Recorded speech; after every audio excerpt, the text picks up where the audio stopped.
Hello, this is Dan Nowman Niswander. Isaac, how are you? Doing great. How are you doing, Dan? Well, I'm doing, all things considered, I always say I'm physically and mentally doing very well. Um, in these crazy times that we live in. And I think it's also very important for us to not only do self-care, but to touch base with others and ask them how they're doing. Very important, you know. Yeah, I think you gave the most legitimate, best possible answer anyone can give under the current kind of contemporary circumstances. I think ultimately, if anyone isn't saying, isn't adding a caveat such as, under the circumstances, I'm doing okay physically and mentally. I mean, all power to you, man. That's great to hear. Well, thank you. I mean, it's, and every day I am grateful to be a musician and an artist, as well as somebody who can host a podcast. And, you know, I started doing this show in 2015 because I realized the purpose of my work, whatever it is that I do, is to help create cultural and economic transition because I could see our world, our society changing, our communities, everything, every part of it on every level is changing. And understanding history, I've seen how important culture is, even in my own life, how music, has played a tremendous part in my life from, as long as I can remember. I've been a musician. I was singing 5 years old in church, professionally, as a trained voice. And I'm assuming my parents taught me because I don't remember learning. And and it's been an interesting journey, in every part of that along the way. Finally, I got around to doing it professionally. Making a couple albums, doing a lot of shows. Although I didn't get the tour really, but I did a lot of shows in the Indianapolis area, and also when I lived here in California, I did some. Um, but I had to work for a living otherwise, so it was a part-time job, right? But I got some amazing stories, to tell, and a couple of great albums that I'm very, very proud of. And I wrote a book, along the way, and I'm Can I also, ask you one question briefly? yeah. Like, who are your musical influences, would you say? Oh, oh gosh, um, I've got so many. Do we have all night? um, Well, I can say I can answer that question in part by saying I've had a chance to meet or have face-to-face contact with some of my favorites that inspired me tremendously. Like when I was quite young, I had a face-to-face encounter with Freddie Mercury of Queen, and he's one of the few people, and I've met many, who I just froze. I didn't know what to say. Like there he is, and he's looking at me, and I'm looking at him, right? But I did get a chance to have actual conversations with Brian May and John Deacon of Queen, and as well as I got to meet Paul McCartney. I got to have a conversation with Brian Wilson of the Beach Boys. Hey, hold on, hold on, hold on, hold So, on. Let's oh, let's like let's stop on Freddie Mercury really quick. yeah. So you met Freddie Mercury. Like, what were the exact circumstances under which you met Freddie Mercury, like rock god extraordinaire? Well, I was at the time I was going to a university in Norman, Oklahoma, the University of Oklahoma, and I talked my friends from high school that I was going to school with there into driving down to Dallas, Texas, to see the show there at the convention center. How long of a drive is that from Oklahoma to Dallas? That's got to be at least like 4 or 5 hours. I have Well, no idea. I would say that's probably right. Yeah. And so obviously we weren't going to drive back, although we had done that before crazily after a show. Um, so we arranged to have some fun, and we got a hotel room, and we found the Hilton Hotel, which was the closest to the convention center, and it was a great show. Obviously, I'd seen him before a couple of times, and so we were in the lobby about 1:30 in the morning. Here comes Freddie Mercury with a really big guy that looked like a bodyguard. And so basically, my friend and I, we found ourselves like, oh, they left the elevator open, and we just kind of walked in, and the elevator closed, And all of a sudden I'm realizing I'm standing almost right next to Freddie Mercury, and I just didn't know what to say. And they got off Or the elevator. were you completely frozen in fear? I would have been frozen in terror. See, the year after that, and 3 years after that, with also getting to talk to Brian May and to John Deacon in different places. And so actual real human conversations, where you can talk about just being a musician, which I did, and they totally respected me as that. And I, to this day, I think, my God, not only was their music profound to me, changed my life, but they were just regular human beings to me, treating me like a real person and not like a fan, which, like John Deacon even asked me, so what instrument do you play? I mean, Sure. it was so cool. And well, there's more to that story, but I'll tell that later. Hold on, like before we move on from Queen, your top 3 Queen songs all time. Oh my God. It's tough, really tough to pick 3, I would think, alone, but Under Pressure. Solid choice. Is probably one of my all-time favorite songs of any genre, actually, because I also love David Bowie. Yeah. And I know his Piano Man as well. I've talked to him about that song. And see what else. One Vision probably is another one. Oh, great choice. Yeah, I'm really glad you chose that, because I would have forgotten to, and I would have regretted it. So yeah, One Vision is an incredible song. And Brighton Rock, and Now I'm Here. Bad Leroy Brown. Oh, there's just so many. Yeah, there's so many. I mean, I would probably say I'm gonna go with Radio Gaga. I'm gonna go with Who Wants to Live Forever, because I love Highlander and the whole Highlander soundtrack. Oh yeah. And Don't Stop Me Now, maybe. Yeah. Yeah, but like, there's really like 45 of your favorite, anyone's favorite Queen songs. If you're a Queen, if you went through any kind of Queen phase, I recently had a conversation with a dear friend of mine, and I think to him, like, being into Queen was like a phase someone had, and they moved on from it. But I had to disagree with him, because I Queen felt fandom lives on. Queen, to me, I always felt, at least until well, really until the movie Bohemian Rhapsody, I think Queen it has been underrated, actually. They're right up there with the Beatles, in my opinion. They'll be, in the rock genre, they will be like the Beethoven and Chopin, that they'll never be forgotten. They're profound in so many Well, they different cross, ways. like they kind of cross genres. It sounds very like a musical or an opera or something combined with like rock. And just Freddie Mercury's vocals, like as a vocalist, the guy had like a machine gun of a voice. It was like insane. He'd just do things that like no one else does. And I saw it live 4 times, and I also learned later in that John Deacon, the bass player, he had a degree in electronics, so maybe that's why it sounded so good in really crappy auditoriums. I generally try not to use 4-letter words, if you know what I mean. There's another word I could use there, but the first time I saw them was in the Indiana Convention Center. Horrible sound, ordinarily, but somehow Queen made it work. And Freddie Mercury's voice just filled that hall. I was just like blown away. I couldn't sleep that night when I got home. I was just so excited about how great it was. It was and I've had that experience numerous times. The first time I saw Yes, I felt like I was in a whole nother world. The Going for the One tour was absolutely amazing. The song Awaken, I highly recommend that to anyone. Just heavenly, if there's such a word.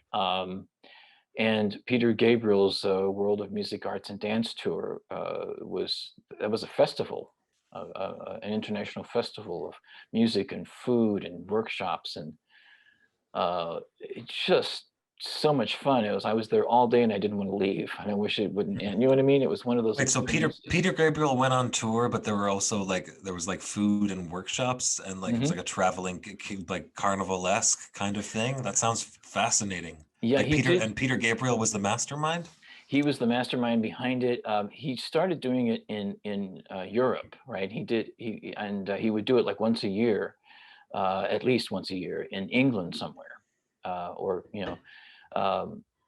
close to where he would live, and he has a studio.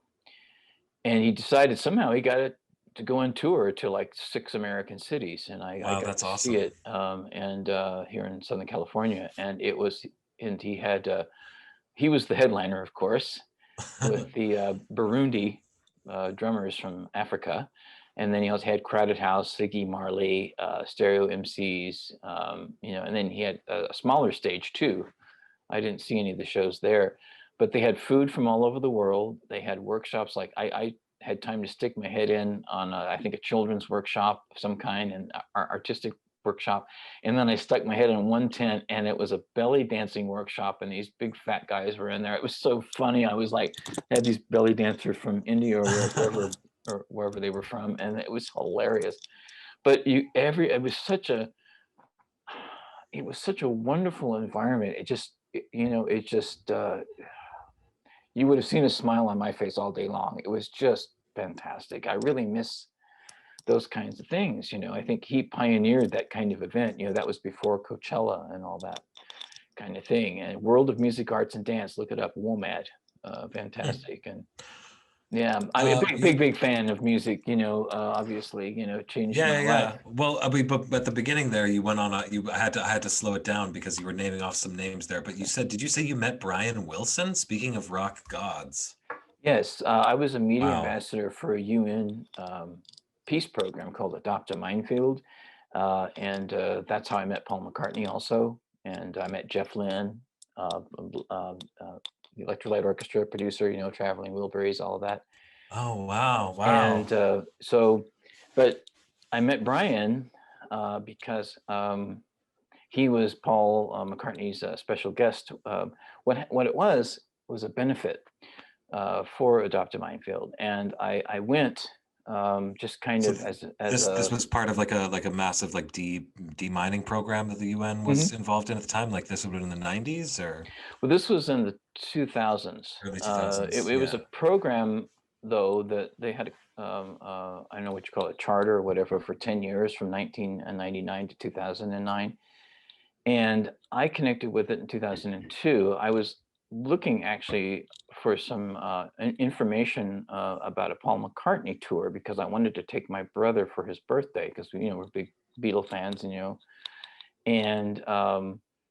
when I went to Paul's website, I found this link, and I had already had a rock band in the Indianapolis area at that point, and I was doing local charities and things like that, and I thought, I really want to do something on a larger scale because the community was really paying attention to me. I was getting a lot of gigs. I was on television there locally, with my band. And so people were paying attention, right? And it wasn't for me. I thought I need to take advantage of this opportunity, right? To do something bigger than local, to still continue to do local charity, but do something bigger, right? So what I did is I reached out to them and I said, I'm really excited about this benefit concert that you have in LA that I saw on Paul McCartney's website. And they said, oh, well, we're going to have a table there at Paul McCartney's concert. Would you like to work it for us? And I said, oh, I've already got tickets, I said, well, can you find people in the music scene there that would be interested? And that took me all of about 10 minutes. Yeah. So then they reached out to me, and when I said I'm going to go to the event, I went to a gala event here in LA because I would still come out here on vacation, even though I had moved back to Indiana for a while because of personal and family reasons, and that's why I had a rock band there and all that kind of stuff, and that's why I ended up staying for a while. So I did local events, with them, in clubs, and I was probably one of the few people that actually had, an event like in a nightclub, with bands and things like that to help raise money and awareness. And they even sent somebody from the State Department to come and speak, which was pretty amazing.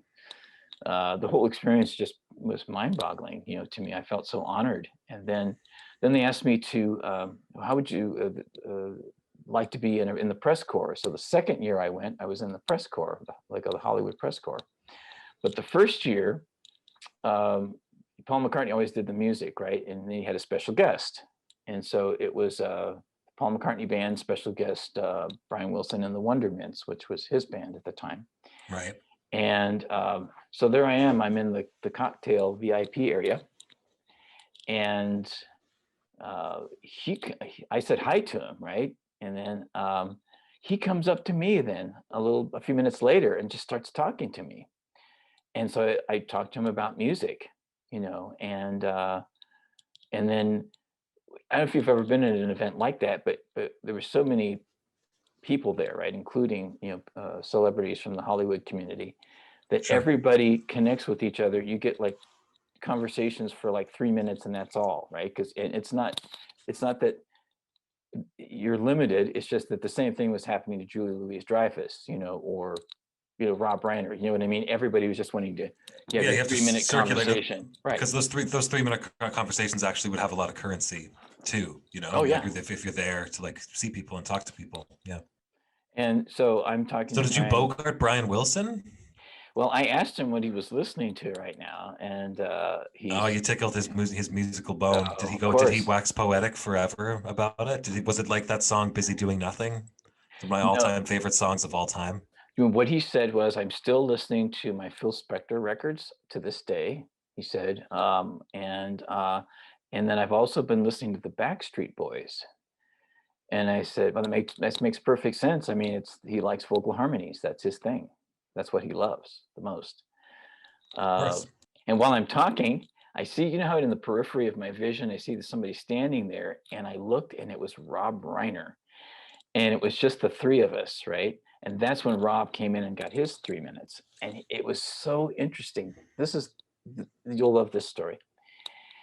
Rob Reiner was like a little kid, and he goes, "Brian, are you going to sing with Paul?" And Brian was really shy all of a sudden, and he said, "Yeah, we rehearsed Let It Be, and I'm really nervous." And I'm standing there like, here's two grown men being with their guard down. Yeah. And I was like, wow, this is amazing. I was just like, I've been very fortunate to have experiences like this, and I'm thank you for letting me share that, because Yeah, amazing. So Brian Wilson, his entire disposition changed. He became very vulnerable, lost all of his confidence, and said, "Yeah, we've been rehearsing Let It Be, and I'm really nervous about it." Yeah. That's such an amazing Brian Wilson anecdote. That's totally believable too. And I met on my show, I had Denny Tedesco. I don't know if you know who that is. He's the son of Tommy Tedesco, who is one of the Wrecking Crew. If you know what the Wrecking Crew is, they were Oh, sure. And they also were part of Wall of Sound, many of them. The Wall of Sound of Phil Spector. Right. So, Phil Spector, like a noted music producer and murderer. Did he die yes, recently in jail? Yeah. he died recently of COVID, yeah, and he was convicted when he's been in prison for at least a decade. How would you describe the quote unquote wall of sound to those that aren't familiar with it? Well, what it is that you can, of course, go to the episodes on the show and learn more about it. I have a 3-parter with Denny Tedesco, who was the producer of the Wrecking Crew film, and his father was Tommy Tedesco, the guitarist, the well-known guitarist, studio musician. And essentially, what it was is that there were 3 piano players, and one of them was on my show, Don Randy. There were 3 guitar players. There were, at least, well, depending on the bass, sometimes there only was one, but there'd be multiple bass players. There'd be multiple backup vocalists, like Sonny and Cher were vocalists at one point. The Darlene Love, people like that. As well as the Ronettes. Everything was done in multiple layers, right? Because they only had like maybe 4 tracks, right? Or maybe up to 8 tracks. But he wanted to have this full sound, like this rock orchestra or this music. And they record with all these people in a very tiny room, if I understand correctly, right? Or a relatively small room. In comparison to, like, if you were to compare it to like Abbey Road, or it might be comparable to Sunset Sound here in Los Angeles, where Van Halen people or Prince recorded, Okay. but it Okay. was still, yeah, relatively small in comparison to, you know, Abbey Road or something like that's Main Room, but yeah, it was just a huge, massive sound, that he wanted to create in the records. If you're familiar with all the girl groups, especially like the Ronettes group, like Be My Baby and the Do Run Sure. Run, stuff like that. Well, and there's a lot of times you're listening to those songs and it's like you even have trouble distinguishing which instrument is which because they're playing the same note altogether, and it's just so many instruments on top of each other that it sounds like a piano or a bass or the two of them combined with something else. It's like it's really quite magical, actually. Exactly, it is, and I highly recommend the movie, and I highly recommend watching the episodes Yeah. to So, see. Yeah. but like, I mean, I'd be remiss if I didn't ask you. So, you must have. Oh, did you also meet Paul McCartney around the same time? Hmm. So what was Yeah. that like? Like, what was it like to meet Paul McCartney? Like, what was the circumstance? Was it like, did you get the 3 minute chat with him before Rob Reiner came and asked him, are No, you gonna sing with Brian? no, actually, I should have met him 3 times, but at that same wine and cheese opening reception, he and Heather, his wife at that time, walked through. They were going to go to the VIP room, and they walked through to say hi to people. And right when I was getting ready to shake his hand, this guy comes up to him with this book in his hand, like with really nice paper in it. And obviously, he'd been going around to all this, to celebrities to get their signatures. And he went up to Paul right at that moment, and Paul was coming right to me so I could shake his hand. I literally even had my hand out to shake his. And he turned to the security guy and said, "Get that guy out of here." And obviously that guy was just there to get the signatures. Paul is apparently is just very concerned about, you got to be there for the cause, you know. Right. And so I did get to meet him in the Hollywood Press Corps the next year. And I had the only other person in my life other than Freddie Mercury where I had that frozen moment. But I did say hi to him. And he said, "How are you?" And I said, "Hi, Paul." I froze. I didn't know what to, and I could have asked him a question. I would have fallen onto the ground in terror.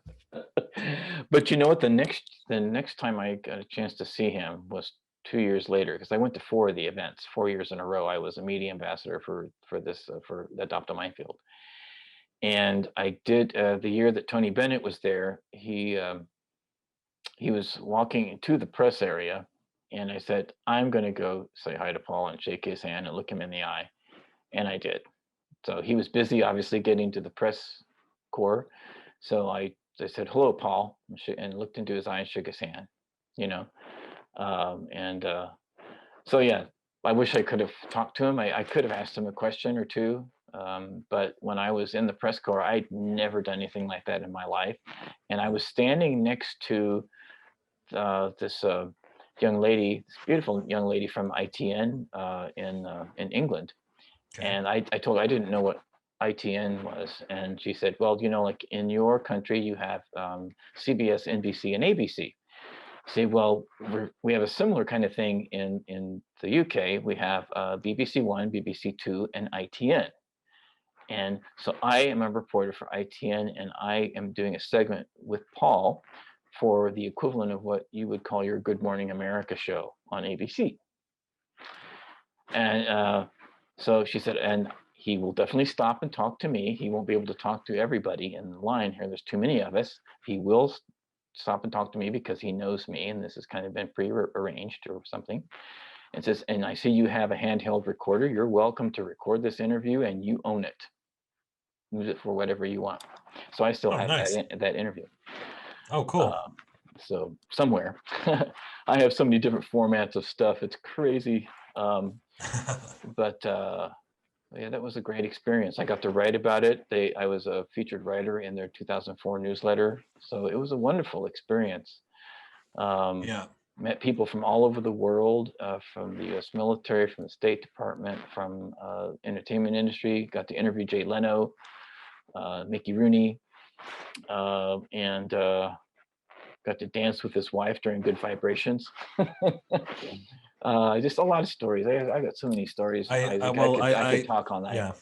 We've got limited time, so I have to ask you about, so you interviewed also one of, I mean, speaking of the Beatles, I think there's like someone who really is of similar stature in my mind to the Beatles, but Stevie Wonder, and you interviewed one of his producers? Yes, Robert Margouleff is his name. He and his partner Malcolm Cecil, were co-producers, co-engineers on 5 of Stevie's albums, and you can see the whole story on the Nowman Show. Which 5 albums? Like, was it the 70s era? Was it? It started. Well, the first album was. I can't think of the name of it, to be honest. But because Stevie Wonder was under contract for many years. Was basically before he turned 18 at Motown. Motown, right? Correct. And so he was little. At that point, they called him Little Stevie Wonder, and he didn't write any of his own songs really. But he had a hit, obviously, with Signed, Sealed, Delivered, and I think he had a number of hits during that time. Yes, exactly. And he was getting tired of the standard, Motown format, right? Just like Michael Jackson did with the Jackson 5, same kind of thing. He wanted to do something different. And Malcolm Cecil and Robert Margouleff were, in New York City, and they had this huge synthesizer called Tonto, and it's each letter stands for something I can't remember right offhand. But it's when synthesizers were like humongous. You had to put on a huge girder, and it's the size of a small room, And so the famous jazz flautist, I can't think, Herbie Mann, I think is his name, owned the studio where they were working, and he heard them one night making music on this thing, and he said, that's, if you want, I'll give you some money, and you can record, make an album with that. And they said, "Are you kidding me? This is not music." And I think it is. And here he gave him some money and released the album. Well, long of the short of it is that Stevie Wonder heard the album because it got a great review on Rolling Stone, and they're going, "Oh, what the?" We're just playing around, and we got a great review in Rolling Stone. And Stevie Wonder heard the album, he loved it, and that's the direction he wanted to go, with synthesizers. So basically, those 3 people, when they got in the studio, they changed R&B music forever. And that was the first time the synthesizer was really used in R&B music, was with Stevie Wonder. And of course, the first album that made an impact was Talking Book, So sure. I heard a 4-channel version of Superstition, actually, that he recorded at that time. That's a whole other interesting story in and of itself. But they won Grammys with Stevie for Intervisions, which had, of course, Higher Ground and Living for the City. Yeah. Mm-hmm. They won the Grammys for that. But they made 5 albums with them. Well, who was it? I think, didn't Paul McCartney win? No, it was Paul Simon won a Grammy. It was the year Stevie Wonder was in that horrible car accident and didn't release an album because he'd been winning Grammy, best album Grammy year after year. And then I think Paul Simon won it the year he was out, and the first person he thanked was Stevie Wonder for not releasing an album that year. That's right. Because he had been dominating at the Grammys. Yeah. That's right. It was 1976. Yeah, for 2 years in a row, or was it 3 years in a row, he had Best Album of the Year, I think it was. Yeah, that's never been done before, I don't think.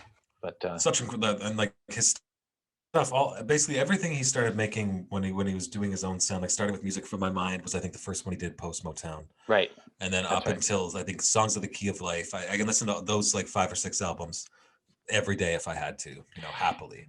Yeah, the sax player has been on my show. He's finally at age 70 said, I need to have my own band now, and his name is good for the young man. I wish him the best of luck.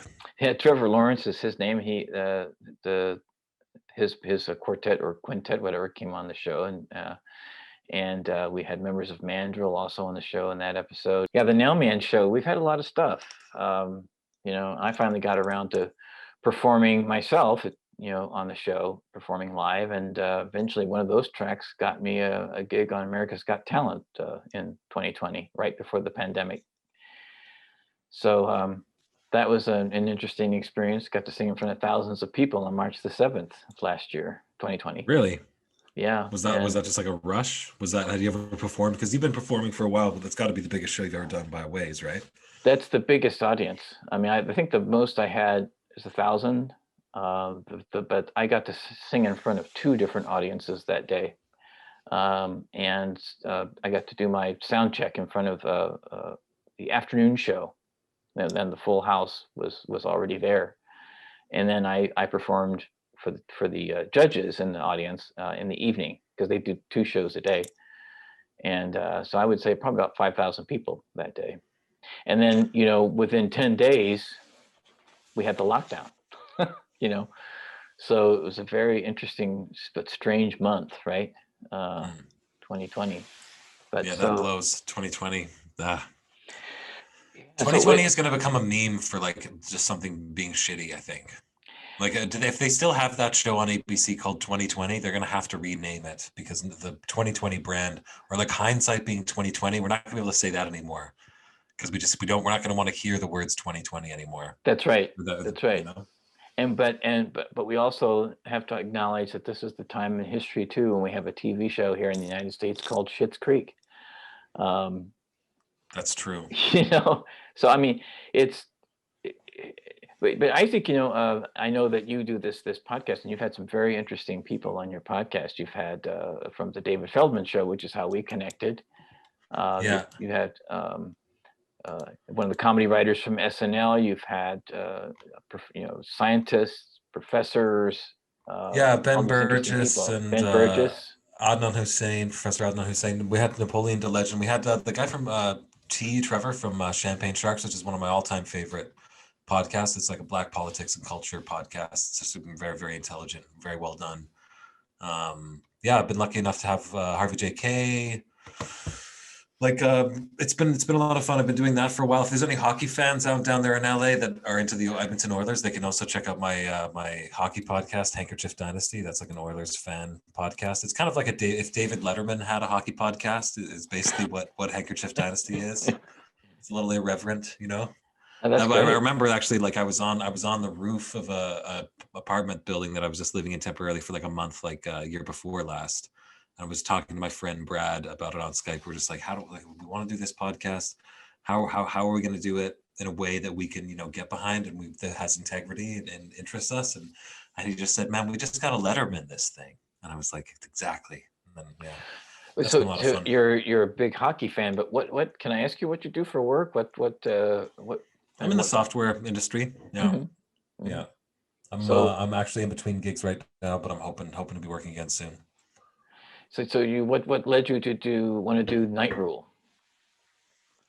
I enjoy long form conversations, and like having done like 100 episodes of a hockey podcast, and having had like a few stand-up comedians on and whatnot, and realizing that like it's kind of difficult to have all the people you want to have on a show if it has to be about the Edmonton Oilers, because really that turns a lot of people off.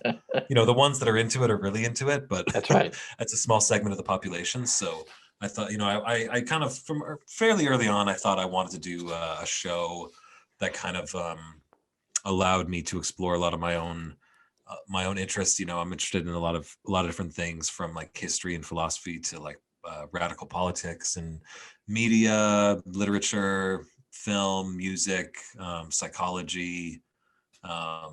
Really, like I figured if I could get people on and have conversations about all these things, maybe other people would find it interesting. So yeah.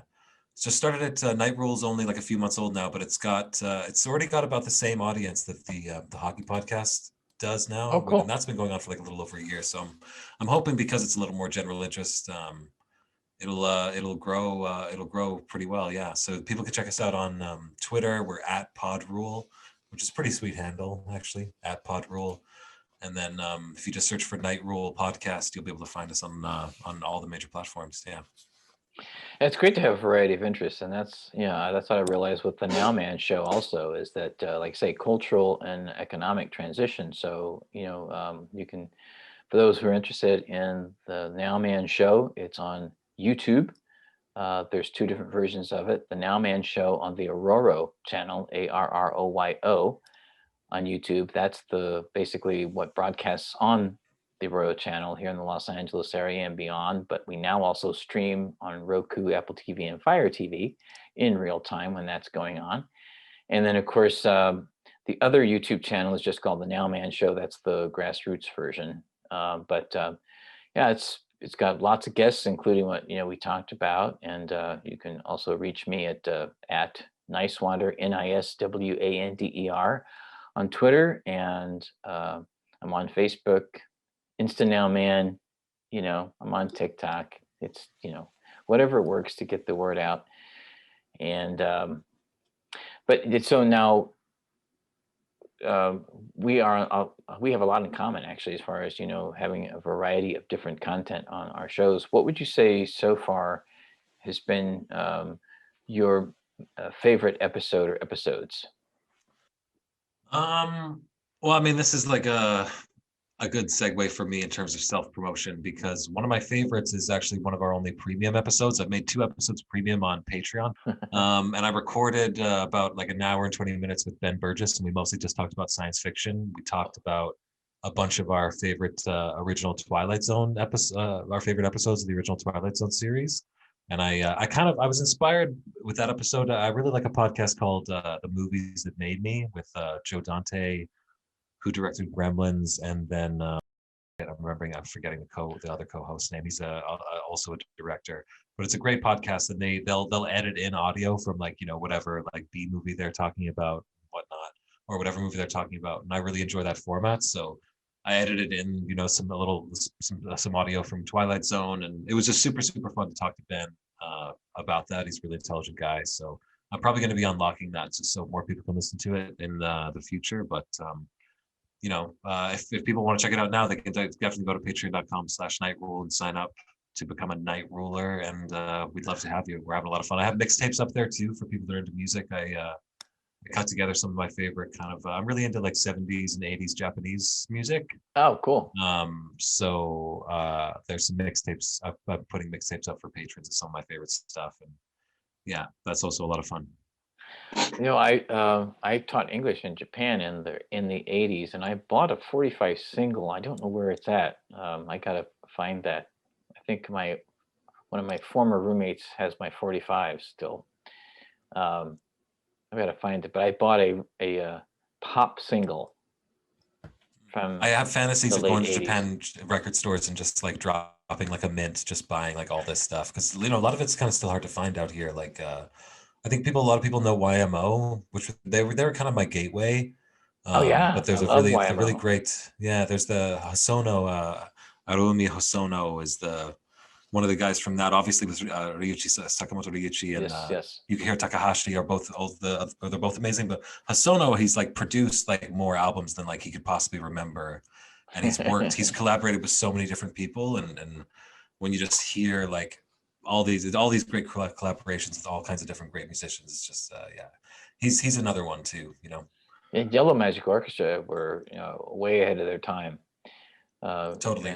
It's Giorgio Moroder, Kraftwerk, and then them, back in the late 70s, and Devo too. We got to talk about Devo next time we get on mic a lot, I think, because people need to know about Devo. These are important cultural artifacts. Oh, they're amazing. I mean, Robert actually produced my favorite album of theirs, which is Freedom of Choice. Sure. And we talked mostly though about Stevie and about technology, but I tried to get him to talk more about Devo, but that wasn't where his attention was at, I guess, at that time. So, but I had a pot dealer once years ago who told me this story. It was he had a friend who was obsessed with Devo. He lived in Vancouver, Canada, and he was like, "Man, I'm gonna drive down to California and just try and find Devo and just talk to them. I'm just gonna go." And they were like, "Oh, you're crazy, man. You've lost your mind." And so he drives down the coast to California because he finds some mailing address. Apparently they have some office, and he goes down there and he just goes to the front desk or whatever. And he's like, "I just here. I want to meet Devo or whatever." And they were like, oh, yeah, just wait a minute. And I was like, okay, yeah, they'll see you now. So like, he just like went in, he just met Devo. They just sat with him for a little bit and just talked to him. And he just met Devo. So he comes back up the coast to Vancouver and he tells his friends, he's like, dude, like I drove down and I actually met, like, it was like Kazale and Mothersbaugh. Wow. And they just talked to me for like 50 minutes. And they're like, are you kidding? That's crazy. So they drive down months later and they went to lunch. They all went to lunch. So I Oh actually yeah. have this fantasy. I have this fantasy about meeting Mark Mothersbaugh. Yeah, I at some point, yeah, I'd like to get him on the show. And because we'd have a lot to talk about. And I talked to him on the phone once a long time ago, but when when I was working a job for a professional audio company, I was a front desk person, I was taking messages and is so and so there? And he says, yes, may I have your name? And he said, Mark Mothersbaugh. Son of a. Yeah, and I Yeah. thought, ooh, I better, part of me wanted to talk, but I had to stay professional, Sure. but That's a nice brush with greatness, though. That's even better than the time I stole a car battery from the Prodigy. That's a big deal. No, I steal all my jokes from Peep Show. Yeah, we'll have to talk about, the issues of caring about our fellow man and woman, and showing more compassion and dealing with short and long-term uh, solutions for the many problems that we are facing in our world right now. And I would like to also talk to you about Occupy real briefly here. Yeah, totally. I think Occupy 2.0, Occupy Wall Street, I should say, 2.0 happened this past week with the short stock sales. You connected with Robinhood and Citadel and all of that. And every part of what happened there was more exposure of the fraudulent, illegal behavior that goes on in the financial sector. And even though this was, for those of us that remember the original Occupy Wall Street, I mean, this is one of the things that lured us to help create that movement, was this very kind of thing. But now here in 2021, it's coming full circle again for millions more people to actually see it in real time. This is the financial structure of what goes on. This is the revolving door, right?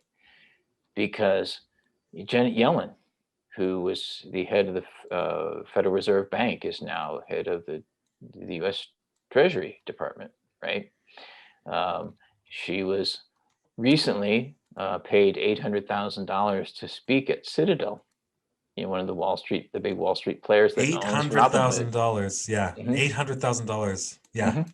So you can see that's just one example of how this revolving door works. And for them, it's completely legal and normal, right? The American people need to Just kind understand of that. quick aside. Do you think anyone giving a speech? Do you think that's the $800,000? Is that appropriate remuneration for any speech? Like, could any speech be so good that it would be worth $800,000? Like, it's legalized bribery, basically. Well, that's These basically speaking what it fees. is. I mean, Barack Obama got six figures. Hillary Clinton got six figures for speaking to Wall Street banks. So this is, I mean, obviously people don't spend this kind of money just like humongous campaign contributions. They don't spend this kind of money without wanting something in return. And that's how it goes. I mean, this is what people need to understand. I mean, in this country, we have what's called a Supreme Court law, Citizens United, that basically has opened the floodgates of money in the political system. And, the American people just, also seem to be very afraid of being politicized, and they're in denial about so many things. It's time to come full circle with this, or this will just get out of hand. And I think, we have a decision to make. Do we want to go more towards FDR type of policies or not? Because if we don't, it's going to be fascist. There's really no gray area. And I think that's becoming pretty apparent as well. But when the average American seems to be afraid of change and somehow FDR is radical, and the person that the average American that feels that way is also, to me, very ignorant of history. because Social Security came out of that, unemployment insurance came out of that. We had two very successful job programs. The government created like 15 million jobs that were decent paying jobs at that time. It's not. I mean, I think on the face of it, and it's kind of funny because I'm constantly right now thinking about how the left and people who are progressive or people who just believe in basic human decency move forward. When obviously in America, like the myth of bipartisanship is dead at this point. So I mean, how do you actually get people from that side? How do you peel off votes and convince people? And I think you do it by saying like, look, it's like healthcare is not people having healthcare is not radical. It's an investment in our entire economy and our society as a whole. People having education is not radical. People having a decent standard of living and dignity, these are not radical things. And I think ultimately, if we focus on that core kind of message, I think we'd be. I think it's going to be surprising how many people get on board. Well, One way, shape, or absolutely. You're another. you're absolutely right, and that's why thank you for taking the time out of your schedule to talk, because getting perspectives from outside the country, outside the United States, is very important for people here in the United States, because they don't understand that there are different perspectives out there. There are different perspectives on economic systems. There are different perspectives on, like you were saying, with healthcare. Every so-called civilized country in the world has a universal healthcare plan, because it's more, it's It's affordable. fucking cheaper. It's cheaper That's for right. everybody. Give me a break. That's Like right. it's like it all, don't And even get me started. Yeah. we have a military budget that is almost $1 trillion, and it's been since 2003, and that's a whole nother conversation. It's been almost $1 trillion each year, and yet we can't afford universal health care. Bernie Sanders was drilled over and over and over again. Well, how do you pay for it, Bernie? And yet there was no problem getting $700 trillion, 400. I'm sorry, $700 billion or $400 billion each year. It seemed like it would increase. So, and the average American doesn't have a critical thought about any of this, and yet we've have to be distracted by Twitter, from Donald Trump or whatever it is. And now, because Trump is gone, the establishment's scrambling to find ways to distract people. Literally, they're scrambling to find that, because with Trump it was easy. They could just direct people to Twitter or all the time. Now he's not around. Now they have to be more creative and find ways to distract people. But the bottom line is, we've got to start solving these problems, for the 99%. And I think, we had two major, events in January. We had the storming of the Capitol, and then we had the Robin Hood, allowing the little guy to get into the stock market and benefit, with buying shorts, or I should say renting shorts. Some people were able to take the $600, the checks that they got at the end of the year, and invest, like say if they would take one guy got $40,000, he took all his family's checks, right, and did some investing in this and made $40,000, and it angered some of the billionaires. One of them was even on CNBC complaining. These Wonder people just why. want to hurt want Yeah. to hurt the rich people. Like, what? I Yeah. mean, it just shows. You could see the fear in his face, though. I mean, they're really worried that, okay, you want to open up the stock market to the average person, and now you've done it, and you don't like it because they're taking money away from you, or in your mind, when they have every right to, I should say, rent out that stock in this case, as you do. So, Sure. Yeah. it's a very, and this got exposed to more and more people now, just like, the George Floyd thing. At the time, people were going home and actually turning on their TV and seeing this. You know what I mean? It's like more and more people are getting exposed to what's really out there, and what's next is the question. And What's for next is me, we start a rock band to bring down the band, to stick it to the man. Listen, I gotta go though, but it's been so nice talking to you, dude. And yeah, likewise. let's hit more on politics and stuff, because there's so many issues to talk about these days. The next time we get on mic, okay? Absolutely. And anybody who's interested, I have two albums. One is called Revolution of the Heart. The second one is called Adventures in Wonderland. You can get those on iTunes. We'll continue the conversation, cultural and economic transition. We can talk about worker co-ops. We can talk about Democratic Socialists of America. We can talk about movement building, and basically, love your neighbor as yourself. Absolutely. I look forward to it, dude. You have a nice Likewise. night, okay? Thanks so much, Isaac Murdock. Yeah, thank you. From NightRule podcast on the Nowman Show. This is Dan Nowman Niswander. Stay present in the moment, always. Talk to you soon. All right, take care, and bye-bye.